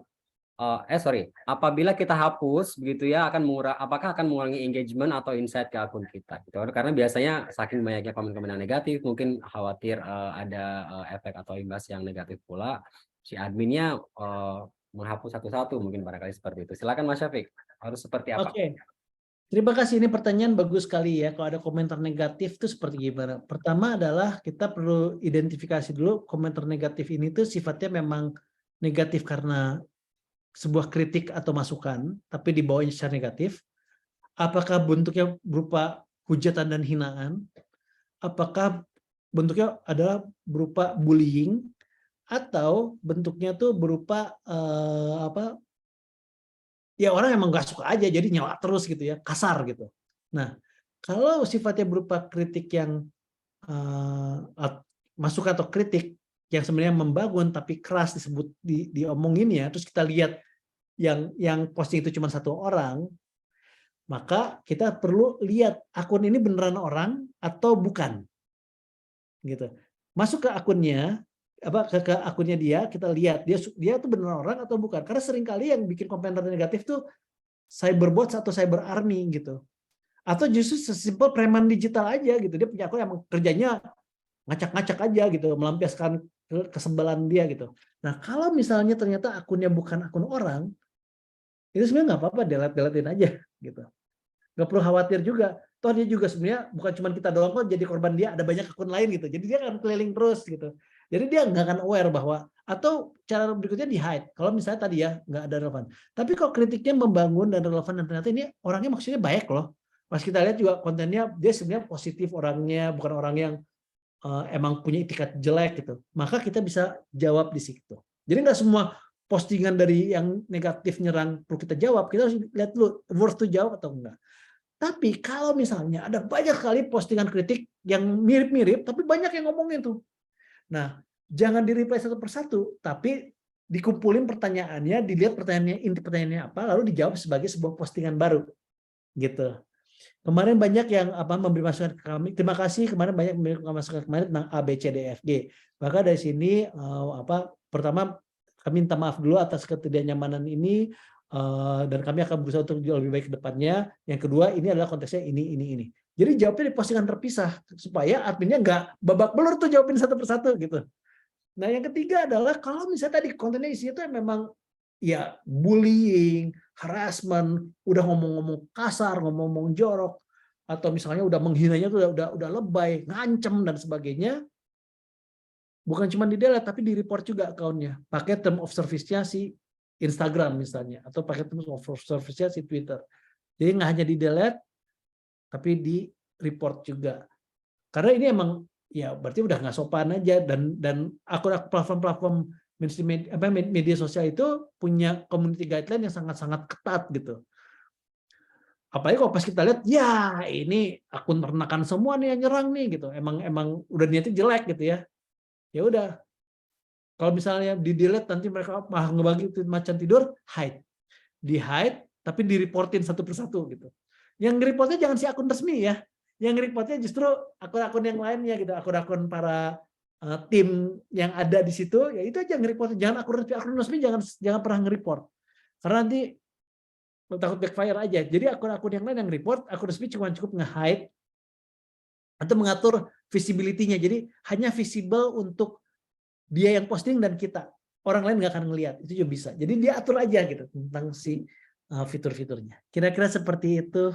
Ya, semakin banyak yang report, semakin besar kemungkinan akun tersebut untuk ini ya hilang begitu ya, Mas Syafiq ya. Betul. Dan Baik. misalnya nanti, oh kalau hilang kan nanti mereka bikin lagi. Biarin aja mereka. Biar capek ya. Biar capek bikin kan, emang bikin akun gampang gitu. Oke. Baik, pertanyaan berikutnya dari Mas Arif Alfala, seorang konten spesialis Pusdatin dari Dinas PPK UKM yang bertanya, yang pertama penggunaan tools editing, stiker dan emote Instagram untuk boost reach. Akan tetapi apabila kita sebagai konten kreator melakukan pembuatan konten dikemas dengan lebih rapi melalui aplikasi editing, jadi kalau konten kita sudah dalam bentuk editing profesional, bagaimana bisa mengoptimalkan fitur Instagram dengan tidak menambahkan ornamen atau fitur yang mengganggu visual atau kontennya? Itu yang pertama. Yang kedua, cara kita berkolaborasi untuk berjejaring dengan akun top atau akun yang relevan dengan instansi kita dengan jalur kolaborasi karena belum ada alokasi untuk berbisnis dengan para akun atau influencer tersebut. Jadi bagaimana cara kita berkolaborasi, misalnya kita ingin meng-hire influencer tapi mungkin belum ada anggaran gitu ya, nggak ada anggaran. Terus apakah ada cara lain gitu Mas Syafiq? Bagaimana pengalamannya? Silahkan, ada 2 pertanyaan. Oke, ini pertanyaan pertama itu materi saya berikutnya sebenarnya. Jadi nanti kita intip ke sana ya. Oke, siap. Pertanyaan pertama tuh itu. Pertanyaan yang kedua terkait sama yang si influencers tadi itu. Jadi gini, influencers itu dia akan pasang tarif ketika yang kita minta kolaborasi atau kita ajak bikin konten barengnya itu tidak relevan dengan dia. Jadi kita hanya memanfaatkan kepopuleran dia doang atau keselebritasan dia doang atau keinfluencingan dia doang. Tapi kalau si influencernya memang punya keperluan atas layanan atau service yang ada di institusi pemerintah, itu akan berbeda gitu. Itu akan sangat-sangat berbeda sekali. Jadi contoh nyata nih yang pernah saya terapkan ya. Jadi waktu itu saya coba bantu teman-teman Bepom. Lalu kita identifikasi siapa sih target sasaran yang sangat-sangat membutuhkan Bepom tapi punya basis yang kuat gitu. Seringkali kita langsung cari yang generik ya, oh mungkin ini kali ya apotek, perusahaan obat dan sebagainya gitu. Ternyata yang paling butuh, salah satu yang paling butuh dan benar-benar secara literally butuh informasi dan clarity dari teman-teman Bepom itu adalah influencers dan seleb-seleb beauty bloggers yang biasa bikin tutorial make up, skincare dan sebagainya. Mereka tuh seringkali kejepit di tengah ketika ada produk skincare atau make up yang minta endorsement dari mereka terima, pas mereka posting, mereka bilang ini bagus, ternyata nggak terdaftar di Bepom, mereka backfire. Jadi ada kepentingan nyata dari teman-teman beauty bloggers dan fashion bloggers yang suka bahas make up dan skincare untuk punya akses langsung ngobrol sama teman-teman Bepom untuk konfirmasi dan verifikasi. Nah, mereka ini itu cukup diundang kita ajak makan doang. Gitu. Atau diundang pertemuan meeting untuk ketemuan ngobrol atau kita janjian ketemu sama dia di tempat lain gitu ya, untuk ngobrol doang. Itu mereka pasti udah dengan senang hati banget gitu. Terus nanti kita boleh foto nggak? Boleh saya tagging nggak? Boleh foto terus kita tagging gitu. Tapi kan kita udah minta izin gitu. Ini dilakukan oleh teman-teman, kalau dulu tuh telco company yang sering melakukan ini tuh XL. Jadi pada saat Excel masih belum gede gitu ya, mereka lakukan sampai akhirnya bisa cukup kompetitif, itu mereka tuh rutin selama 6 bulan sekali itu ngumpulin influencers yang papan-papan atas, terus diajaknya apa coba? Diajak makan malam enak gitu. Udah diajak makan malam yang enak gitu. Oh, itu tuh senang banget mereka. Oh, mereka pada foto-foto, terus ada games. Gamesnya dapat hadiah-hadiah kecil-kecil ya yang lucu-lucu dan sebagainya. Nah, itu tuh mereka tuh senang banget. Tapi kalau saran saya kalau memang punya anggaran, pertama identifikasi influencers atau public figures yang memang punya relevansi yang kuat sama institusi yang kita jalankan atau punya relevansi kuat dengan layanan atau service atau informasi yang kita miliki. Biasanya sih mereka udah nggak mikirin masalah duit lagi tuh, karena buat mereka saya perlu tahu deh tentang kayak gini dan saya punya direct akses ke institusinya. Nah itu akan beda banget ceritanya. Kira-kira seperti itu. Nanti pertanyaan yang pertama saya jawab setelah sesi tanya jawab kali ya, kalau masih ada waktu saya coba jawab karena itu ada materinya nih, pas banget soalnya. Nanti cuma bentar kok, cuma butuh 5-10 menit. Boleh, silakan. Baik, Baik. terima kasih Mas. Sama-sama. Ya, ke pertanyaan berikutnya saya bacakan. Ini sepertinya semakin lama semakin banyak pertanyaan, saya harus agak cepat barangkali ya. Dari Pak Yulianto. Ini yang menanyakan bagaimana caranya untuk membangun citra positif di masyarakat terhadap medsos yang dimiliki oleh Pemprov DKI dan perangkatnya.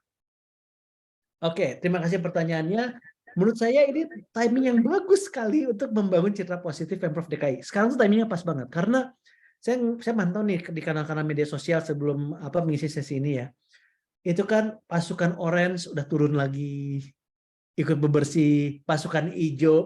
Nah itu adalah sesuatu yang dirindukan oleh masyarakat Jakarta gitu. Jadi itu bisa diglorifikasi oleh rekan-rekan semua. Artinya apa? Untuk mengangkat citra baiknya sekarang timingnya sangat tepat, sangat pas. Kita perlu lihat pantau percakapan di media sosial mana konteks yang memang jadinya positif, itu kita perbanyak kontennya dengan cara balik lagi storytelling ya, bercerita secara pendekatannya inspiring. Nanti kalau untuk materi storytelling, khusus storytelling itu kita bisa siapkan lagi sesi yang lebih spesifik untuk melihat kita tujuan komunikasi apa nih, ningkatin awareness atau orang take action. Pendekatannya apa nih? Rasional atau emosional. Nah, nanti bisa kelihatan tipe konten dari pendekatan komunikasi itu seperti apa aja. Itu nanti bisa kita siapkan mungkin di Copy Talk berikutnya. Kalau nanti mau diadakan lagi, kita bisa angkat spesifik tentang storytelling. Nah, terus kalau misalnya gimana lagi sih cara membangun citra aja supaya lebih positif gitu ya? Sebetulnya memberikan pelayanan itu kan membangun citra positif kalau untuk pemerintahan provinsi atau kota atau kabupaten. Makanya sekarang timingnya pas banget karena pasukan orange-nya lagi kelihatan visible banget gitu ya, muncul dan ikut bergerak, pasukan hijau, pasukan biru gitu. Itu mulai bermunculan dan itu akan menjadi cerita yang bagus sekali. Terus misalnya kayak kemarin nih kebetulan saya main skateboard dan saya berterima kasih sekali buat Pemprov DKI ini karena teman-teman Kalong di bawah bukan Duren 3 salah, Pasar Rebo, skatepark di bawah flyover Pasar Rebo. Nah, teman-teman Kalong itu akhirnya jadi punya kesepakatan bersama dengan Pemprov DKI bahwa mereka diizinkan untuk menikmati fasilitas tersebut dan mengelolanya gitu. Skatepark di bawah flyover Pasar Rebo. Nah, itu juga sama, itu citra positif, citra baik gitu. Artinya nanti misalnya saya nggak tahu itu dikelola di bawah dinas pertamanan atau di dinas perhubungan, saya nggak tahu, tapi berarti dinasnya bisa secara rutin berinteraksi sama teman-teman skaters di Pasar Rebo, bikin kegiatan misalnya once in a while kerja bakti ngebersihin skateparknya, karena sekarang aja mereka udah bikin ngelakuin secara independen gitu ya. Tapi ketika datang untuk ayo kita bersihin bersama-sama, dicat ulang atau gimana gitu, atau simpel cuma dipel sama disapu bersama-sama aja, itu udah menjadi membangun citra baik. Artinya ketika Pemprov DKI hadir buat rakyatnya, itu akan membantu membangun citra baiknya Pemprov DKI. Mudah-mudahan cukup menjawab Mas Lilianto.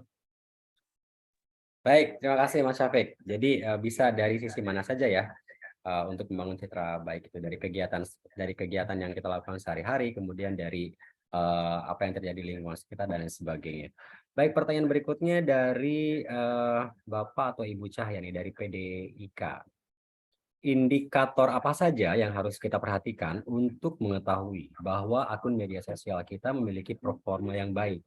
Apakah cukup melihat jumlah follower saja? Oke, terima kasih untuk ini saya kurang tahu Bapak atau Ibu Cahya. tentunya follower salah satu indikator, tapi nggak cukup hanya melihat follower. Karena tadi saya udah sampaikan juga di awal bahwa walaupun saya follower cuma 4.000, tapi konten saya bisa tembus 112.000 post. Dan bukan cuma saya, teman-teman saya yang saya bantu dampingi, rekan-rekan saya, terus beberapa public figure yang saya bantu dampingi pun bisa mencapai hal tersebut. Followernya cuma 2.000, tapi kontennya secara rutin tuh 116.000, 160.000 gitu reach-nya. Artinya jumlah follower itu tidak serta-merta menjadi KPI yang perlu kita prioritaskan. Yang perlu kita prioritaskan justru bagaimana kita bisa berinteraksi dengan target audience yang relevan. Bonusnya adalah ketika target audience ini masa relevan kita dan merasa bahwa penting nih saya untuk nge-follow, itu jadi bonus. Maka jumlah follower itu tidak serta-merta menjadi penting kalau hanya sekadar jumlah aja, tapi kualitas followersnya dan bagaimana kita bisa berinteraksi dengan relevan dengan si orang-orang yang memang relevan jadi follower kita gitu. Intinya seperti itu. Begitu Pak Guntur. Baik.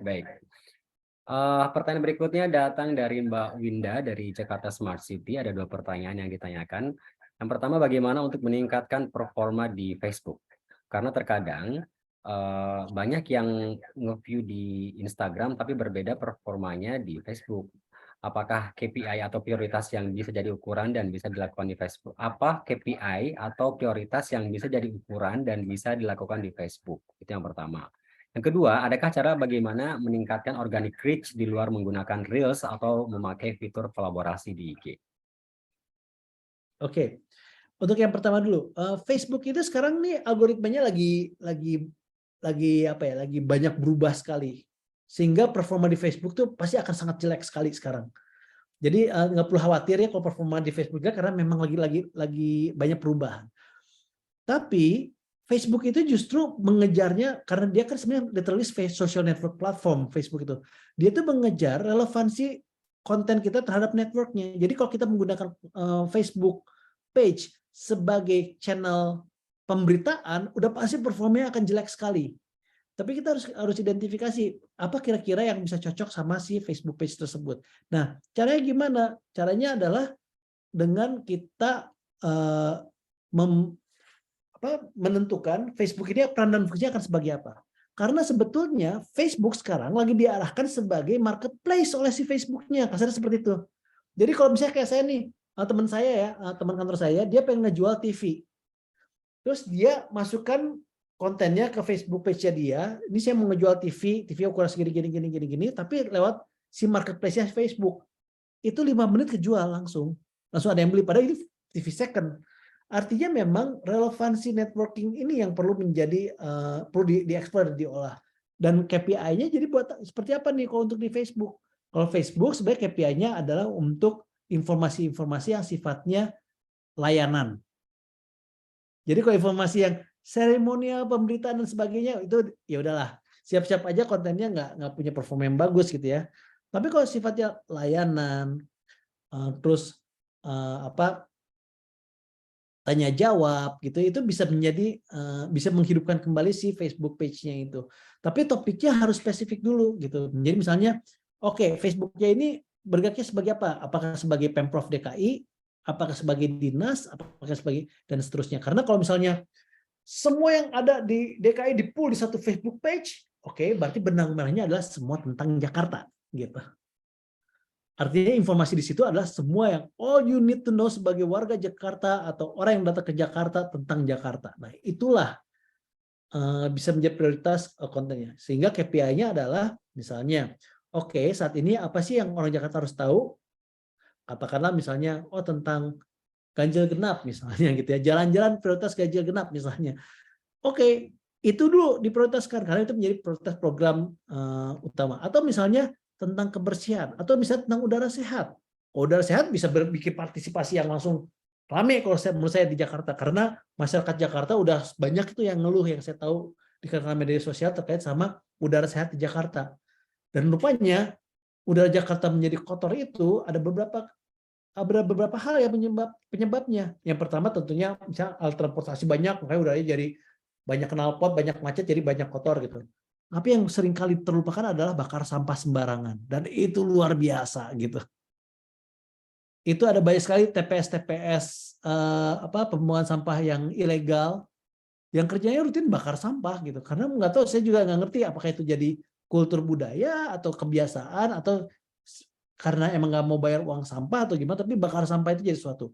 Artinya ketika misalnya warga Jakarta kalau ada orang lagi bakar sampah di dekat rumah kamu dan asapnya mengganggu, tolong difoto lalu di-share ke kami ya lewat Facebook ini gitu misalnya. Lewat direct message-nya Facebook biar nggak bikin malu warga situ ya. Jadi lewat direct message Facebook gitu.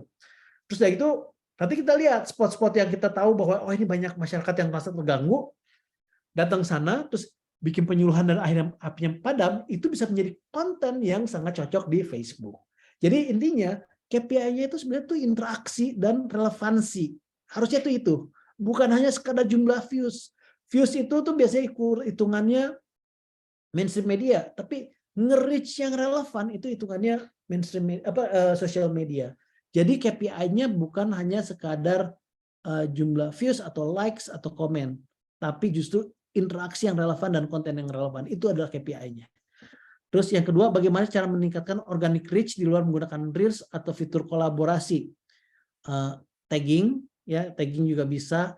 Manfaatkan kalau misalnya bikin konten visual, jangan satu lembar, tapi sliders, ya, karena carousel, yang pakai carousel itu. Terus manfaatkan kata kunci. Jadi bukan hashtag. Instagram udah nggak memprioritaskan hashtag lagi. Dan perlu diingat, hashtag itu bukan branding ya. Jadi tagline dijadikan hashtag, nama brand dijadikan hashtag, bukan kayak gitu. Hashtag itu kategorisasi. Jadi misalnya saya nggak akan bikin hashtag Safik steak enak, enggak gitu. Kalau saya lagi bikin konten steak, saya tidak akan bikin hashtag Safik steak enak. Saya akan bikin hashtag daging, hashtag steak, hashtag sirloin steak gitu. Karena hashtag itu adalah kategorisasi. Tapi sekarang Instagram tidak hanya memanfaatkan hashtag, dia memanfaatkan kata kunci. Jadi frase-frase dalam kata kuncinya perlu diprioritaskan di mana itu menjelaskan sebagai sebuah kategori gitu. Jadi selain tadi ya menggunakan Reels atau fitur kolaborasi, bisa menggunakan fitur carousel untuk post atau call caption-nya menggunakan fitur yang tadi. Terus ada fitur save, ada fitur guide, itu juga bisa dimanfaatin. Ada fitur save, guide, compilation.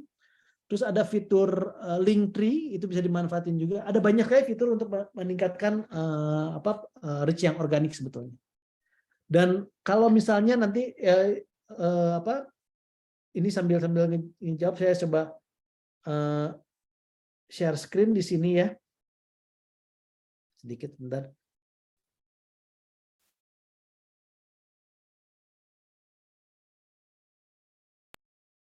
Oke. Nah, ini akun Instagram saya. Ya. Ini kalau kita buka professional dashboard, terus kita pengen tahu gimana cara bikin konten-konten yang pitch-nya bagus dan sebagainya. Ini kalau kita slide ke atas, nah di sini ada tip dan resource. Silahkan ditonton. Ini ada how to boost audience engagement, how to use real dan drive results, how to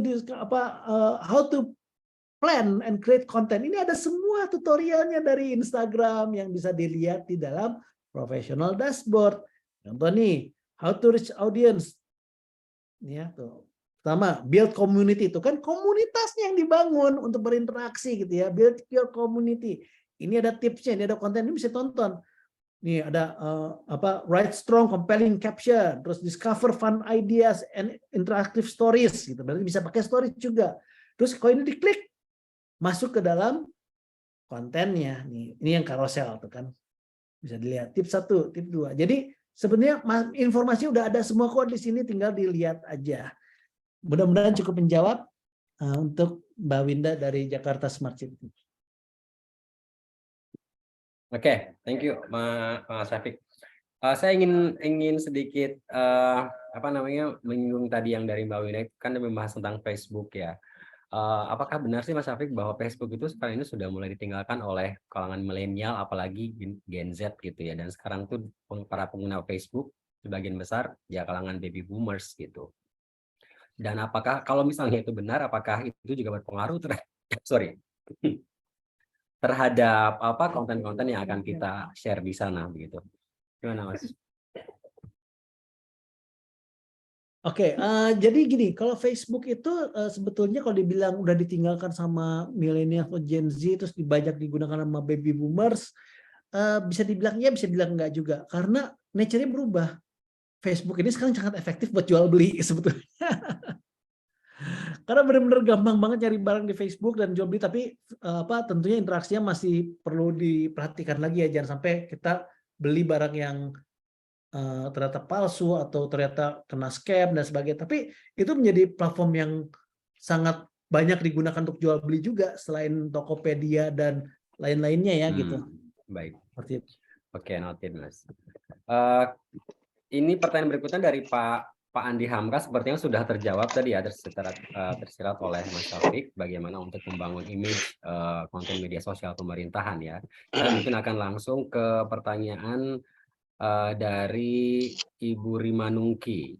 Bagaimana mengukur perkembangan sosmed kita bisa dilihat dari analitik tools sosmed tersebut. Misalnya di Instagram ada professional dashboard yang isinya mengenai insight akun kita. Yang ditanyakannya adalah apakah laporan demografis diperlukan untuk menganalisis audiens demi memaksimalkan konten dan audiens yang dituju tepat sasaran. Apakah bisa diberikan contoh laporan demografis terkait sosial media? Oke, terima kasih pertanyaannya Mbak Rima. Demografi itu biasanya digunakan untuk mainstream media. Tapi perempuan, SES-nya, terus umur, spending behavior-nya, kemampuan daya belinya gitu. Berarti SES ya, A, B, C, terus udah itu umur, jenis kelamin, itu biasanya itu digunakannya untuk channel-channel mainstream media. Kalau di sosial media itu relevansi topik yang diukur. Jadi untuk kalau misalnya dilihat dari tools analitik di media sosial itu susah ngelihatnya karena dia nggak menyediakan hal tersebut, dia hanya menyediakan laki perempuan dan jam followers kita tuh aktif gitu ya. Termasuk dia juga menyediakan informasi berapa banyak konten kita yang punya engagement yang bagus, relevansi yang bagus gitu.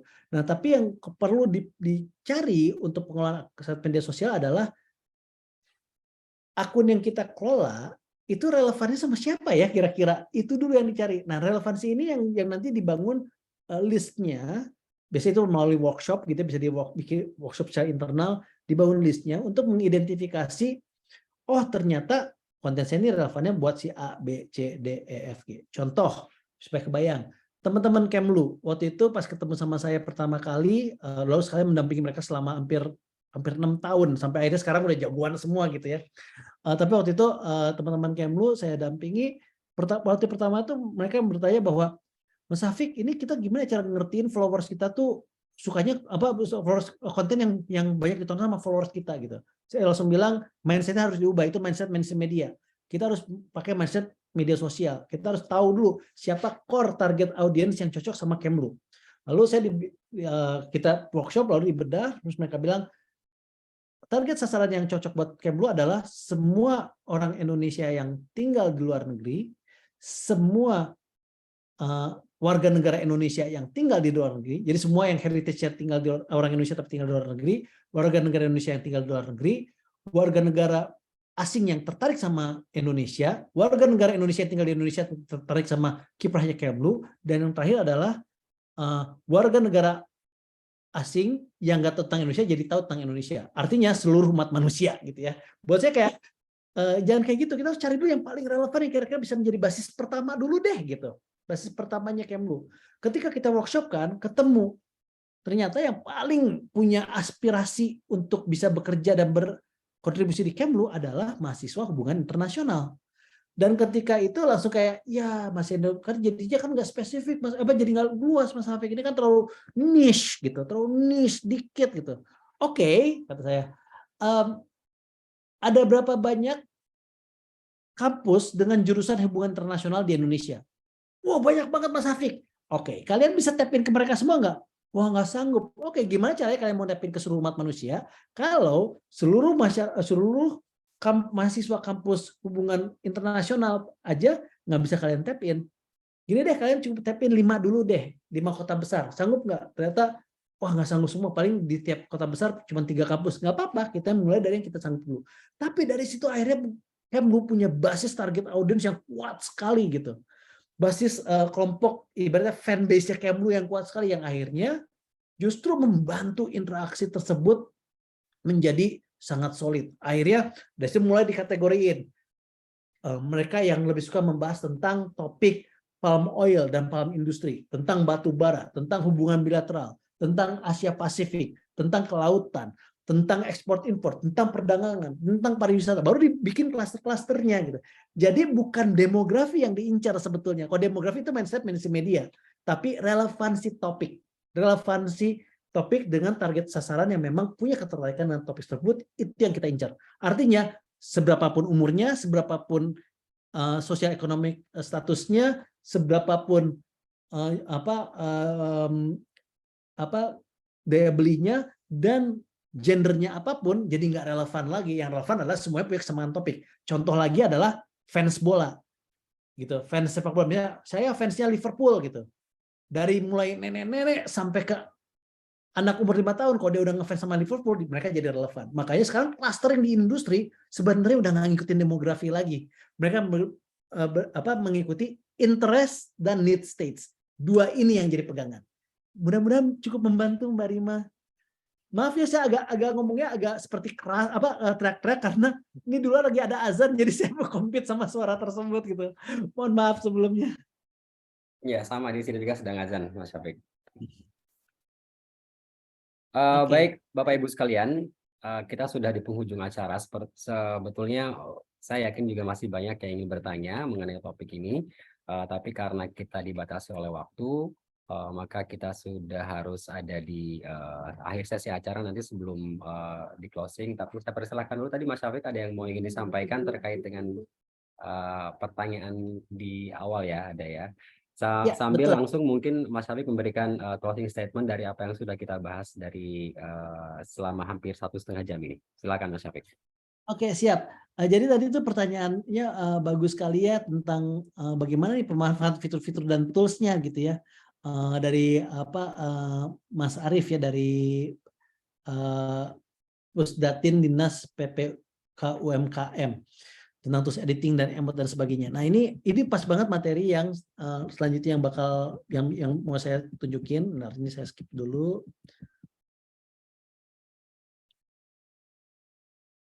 Oh, ini sebenarnya ada lembar kerja tadi, kalau mau dicoba silakan. Ini tentang algoritma. Nah, gini, ini kalau kita mau memahami hal tersebut, yaitu menggunakan fitur search, bisa pakai Google Search, bisa pakai platform search untuk memahami algoritma platform. Nah, terus ini contoh ya. Kalau video ini misalnya di Instagram gitu. Kalau video diedit dan menggunakan aplikasi editing video bukan dari platform media sosial, misalnya di sini bukan dari platform Instagram, maka algoritmanya itu akan membaca ada satu video diunggah dan ada satu video di posting. Berarti cuma ada 2 checklist yang kecontreng. Ini kasta kontennya rendah. Jadi si algoritma platformnya tidak akan menyebarkan ke lebih banyak audiens karena kastanya rendah. Kasta yang tinggi kayak gimana? Kasta yang tinggi adalah ini. Ketika video diedit menggunakan aplikasi editing dari fitur platform yang ada di media sosial. Jadi si platformnya akan membaca algoritmanya satu, ada video diunggah, contreng 1. Diedit pakai aplikasi editing di platform media sosial tersebut, contreng 2. Dikasih teks pakai fitur teks yang ada di aplikasi media sosial, contreng 3. Dikasih filter yang pakai fitur aplikasi di media sosial, contreng 4. Dikasih stiker yang ada di fitur aplikasinya media sosial, contreng 5. Dikasih sound effect dari fitur aplikasi media sosial, contreng 6. Habis itu diposting ya, diposting di Instagram Reels misalnya. Ini kastanya tinggi. Jadi semakin banyak fitur-fitur yang digunakan, fitur-fitur platform media sosial yang digunakan, maka kasta kontennya akan tinggi. Kenapa mereka memprioritaskan ini? Supaya kalau kita menggunakan fitur-fitur yang ada platform media sosial, maka si platform bisa membaca apa aja sih yang digunakan dan digunakan untuk apa. Dan itu mereka punya kepentingan yang luar biasa dari hal tersebut. Itu sebabnya kenapa kalau mau bikin konten di Instagram Reels atau Instagram Stories, sebisa mungkin manfaatkan fitur-fitur yang ada di Instagram tersebut. Semakin banyak fitur-fitur yang ada di Instagram tersebut dengan ada call to action terakhir ya, misalnya kalau kalian suka sama konten ini, kasih emoji di comment section api-api ya gitu, atau kasih api-api ya, atau kasih love, atau kasih ini, jadi ada call to action seperti itu pun itu akan membantu fitur-fitur platform Instagram digunakan. Ini yang menyebabkan kenapa follower saya hanya 2.000 tapi bisa dapat reach 100 sekian ribu. Atau teman saya follower gak bikin konten kucing, dia bikin konten lain gitu, karena teman saya yang Adiguna itu spesifik, dia pengen menyasar anak muda Jaksel. Terus saya bilang, oke, kita bedah dulu anak muda Jaksel seperti apa, mereka itu interestnya kemana, dan need state-nya apa. Jadi pakai dua ini, yang akhirnya dia jadi ketemu konten-konten yang relevan buat anak Jaksel, dan akhirnya pas dia bikin konten, boom, follower cuma 2.000, reach-nya bisa 1.200.000, 116.000, 120.000, 116.000 gitu. Jadi manfaatkan fitur-fitur yang ada di platform, dan tentunya ini ternyata tidak hanya berlaku untuk Instagram aja. Instagram, Twitter, TikTok, dan YouTube juga memprioritaskan konten-konten yang dibikinnya memanfaatkan fitur-fitur yang ada di platform tersebut. Jadi sebagai sekalian penutup, seperti yang tadi diarahkan oleh Mas Guntur sebagai moderator hari ini, pertama saya ucapkan terima kasih untuk rekan-rekan Pemprov DKI ya, saya senang sekali bisa membantu rekan-rekan semua dan ikut berpartisipasi di sini. Terima kasih buat Mas Guntur juga ya yang udah membantu acara dengan luar biasa. Terima kasih untuk para panitia juga yang sudah mengundang saya, dan pesan saya adalah pertama, terus untuk mengingatkan mainstream media membawa berita, sosial media membawa cerita. Yang kedua adalah fokus sama target sasaran yang memang relevan dengan topik yang kita miliki. Yang ketiga adalah ketika kita sudah tahu target sasarannya, udah teridentifikasi, gali. Kira-kira interest mereka tuh ngebahas apa sih dengan topik yang kita punya, dan juga kebutuhan mereka itu apa. Bikinlah hal tersebut menjadi bahan baku untuk pembuatan konten di kanal media sosial. Kira-kira seperti itu, Mas Guntur. Dari saya. Tepuk tangan untuk Mas Syafiq. Semuanya terima kasih Mas Syafiq atas materi yang disampaikan pada siang sampai sore hari ini. Begitu banyak sekali informasi, begitu banyak sekali ilmu yang bisa kita dapatkan ya. Bapak Ibu sekalian, masih ada waktu bagi Anda yang belum mengisi daftar hadir, silahkan untuk mengisi di link yang sudah dibagikan oleh panitia. Terima kasih juga saya sampaikan kepada Bapak dan Ibu semuanya yang sudah mengikuti acara ini dari pertama hingga akhir ini. Saya informasikan bahwa Kopi Talk selanjutnya, yaitu edisi ke-8 di tahun 2022 akan diselenggarakan insya Allah di minggu depan, yaitu hari Selasa kembali dengan tema atau topik yang tidak kalah menarik dari hari ini. Nanti tunggu saja pengumumannya dari kami, dan mudah-mudahan Bapak Ibu semua bisa kembali hadir yang ada di sini untuk Kopi Talk sesi berikutnya ya. Saya Guntur Ramadan undur diri pamit. Terima kasih. Assalamualaikum warahmatullahi wabarakatuh. Sampai jumpa kembali. Terima kasih semua.